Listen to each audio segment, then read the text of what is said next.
Hello, friends. Welcome to Tales from the Shelf, where I, Cameron, tell you tales and/or my thoughts about things from my shelf, which I can do in less time and in less detail than I would a podcast episode, with the caveat of, oh, go watch it or don't watch it.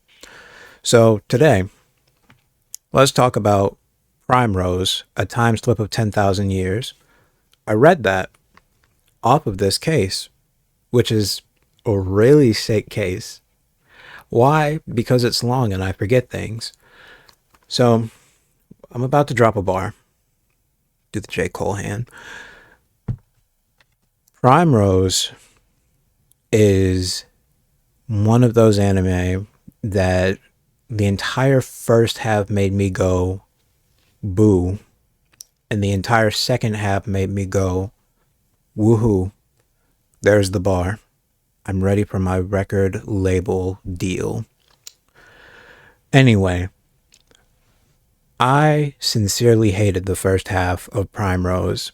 I thought that everything that they were trying to set up, I was like, this is like, what do you call that?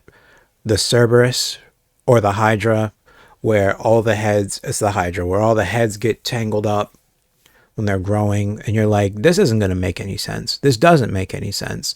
We have a story about a time traveler. We have a story about slavery. We have a story about a kingdom. And we have a story about a girl who's actually a princess and a couple of other things. And I'm thinking, surely there is no way that all of these elements and more, those are just the ones that I remembered off the top of my head, but there are more. Surely they will not all be able to be introduced this way, be fleshed out, and intermingle in a way that is meaningful to the end of the story. They did it. They did it. Yay.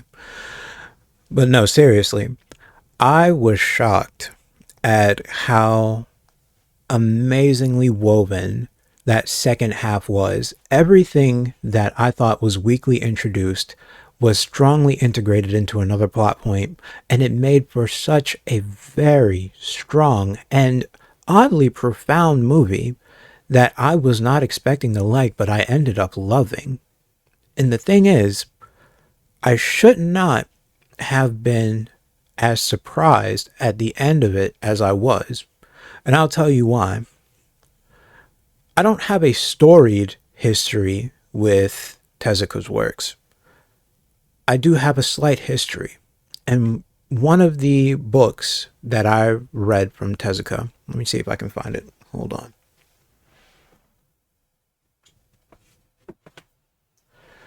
Getting a 2-for-1.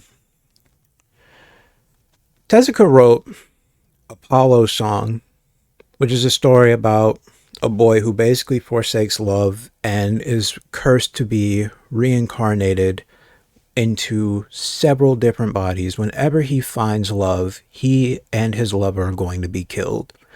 The first couple of chapters, I was thinking to myself, what the hell is this? This doesn't make any earthly sense, and I'm not appreciating it. And then I get just a little bit further in, and Tezuka,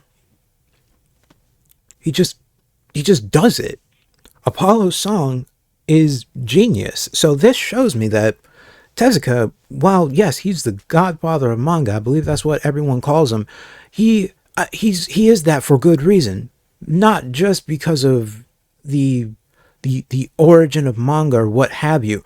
It is because this man knew how to masterfully weave in a story. He knew how to build. That is the foundation of Tezuka, is someone who knows how to build.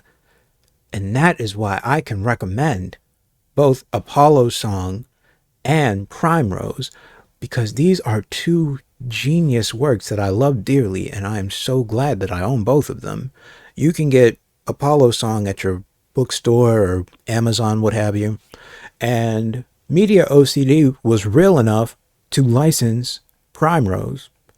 And I got it for Valentine's Day from my mom, because who else?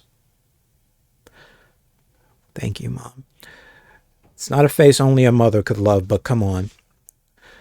I loved this, and I always appreciate when gems like this, gems that aren't meant to truly be hidden, people like Animego, Media OCD, and Discotheque Media, which Media OCD is the one who sold it, by the way. Animego is the one who licensed it. I do want to make that correction because that is something that makes a difference to me. Media OCD is where you can buy it.